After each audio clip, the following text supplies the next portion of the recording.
ایمان کے خاطر اپنی جان قربان کرنے والی ایک دلیر خاتون جس نے موسیٰ علیہ السلام کی پرورش کی اور بچپن میں انہیں فرعون کے ظلم و جبر سے بچایا۔ لیکن جب اس خاتون نے اللہ پر ایمان لایا تو فرعون نے اس کے ساتھ کیا سلوک کیا، اور ایسا کیا ہوا کہ اس خاتون کو دنیا کی عظیم ترین عورت کا لقب دیا گیا۔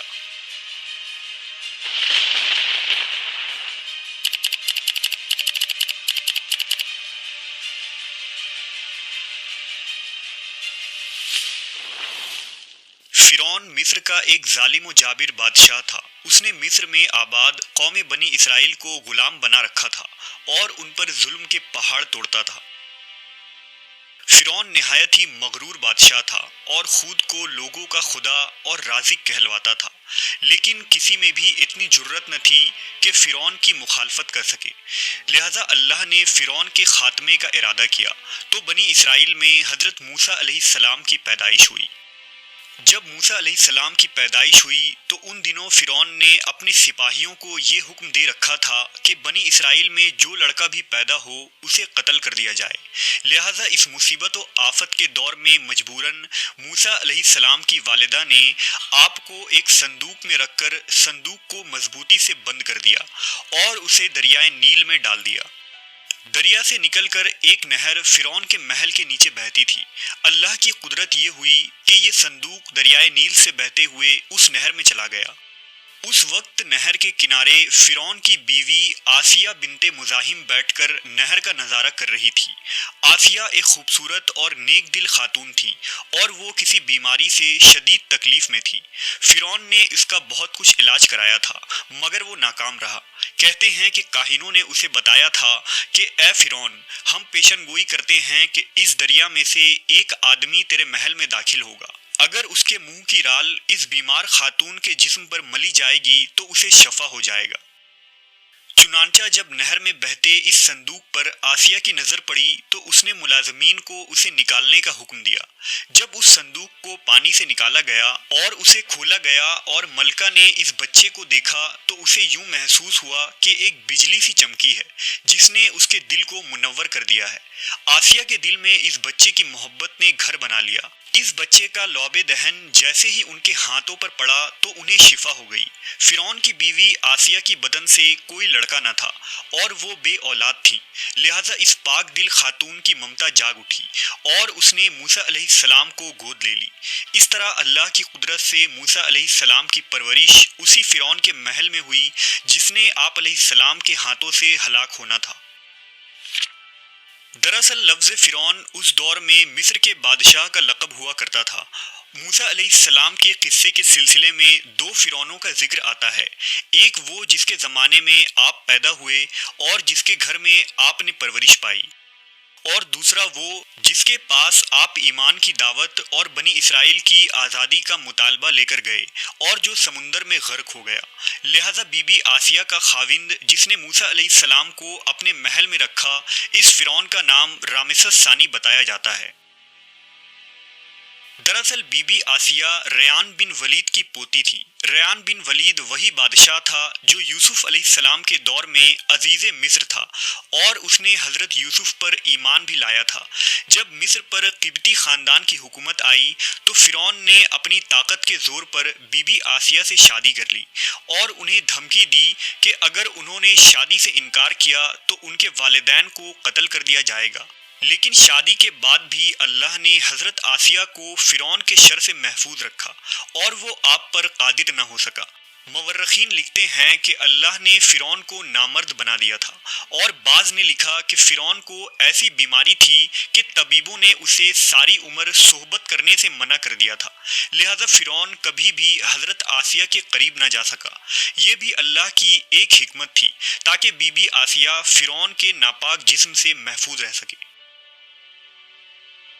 بہرحال حضرت موسیٰ کی پرورش فرعون کے محل میں کسی شاہی فرد یا شہزادے کے مانند ہوئی۔ ہر طرح کے آرام و آرائش آپ کے لیے دستیاب تھے، لیکن قبطیوں کے درمیان زندگی گزارنے کے باوجود موسیٰ علیہ السلام فطری طور پر ان سے مختلف کردار کے مالک تھے۔ حضرت موسیٰ فرعون کے غرور و تکبر اور خدائی کے دعووں کو ناپسند کیا کرتے تھے اور ہمیشہ توحید کے متعلق واضح بات کیا کرتے، جو فرعون اور اس کے درباریوں کو ناگوار گزرتی تھی۔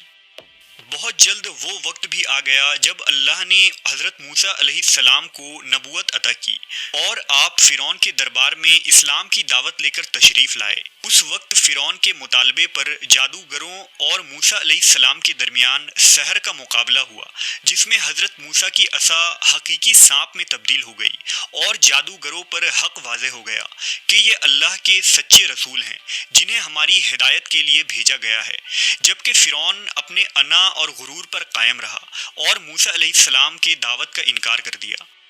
اسی دربار میں بی بی آسیہ بھی موجود تھیں، لہذا آپ نے جب یہ سنسنی خیز منظر دیکھا تو آپ کے دل میں فوراً حق کا نور چمک اٹھا اور آپ موسیٰ علیہ السلام پر ایمان لے آئیں۔ بی بی آسیہ فرعون مصر کی بیوی اور ملکہ تھی۔ آپ کے پاس مال و دولت کی کثرت تھی، لیکن اس کے باوجود آپ غرور و تکبر کا شکار نہیں تھی، بلکہ آپ کا دل غریبوں کی محبت سے سرشار اور ان پر شفقت و مہربانی کے جذبے سے معمور تھا۔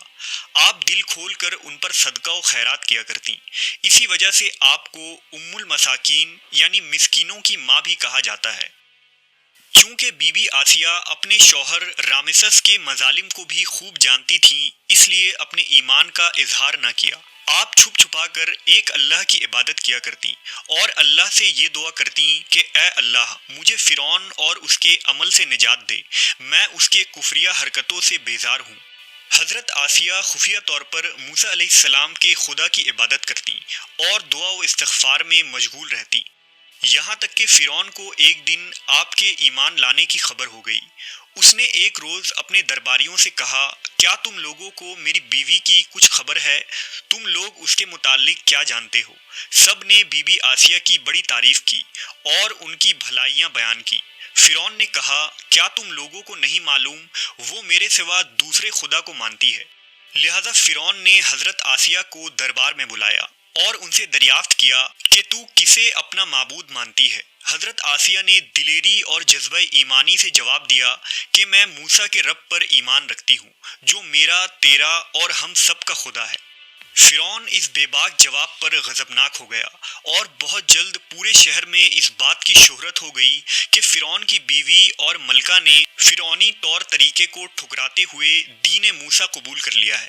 پہلے تو فرعون نے بی بی آسیہ کو سمجھا بجھا کر، ترغیب دلا کر اور ڈرا دھمکا کر موسیٰ علیہ السلام کے دین کو چھوڑنے کو کہا، لیکن جب اس نے حضرت آسیہ کے چٹان جیسے مضبوط ایمان اور جذبے کو دیکھا تو اس نے ظلم و بربریت سے کام لینے کی ٹھان لی۔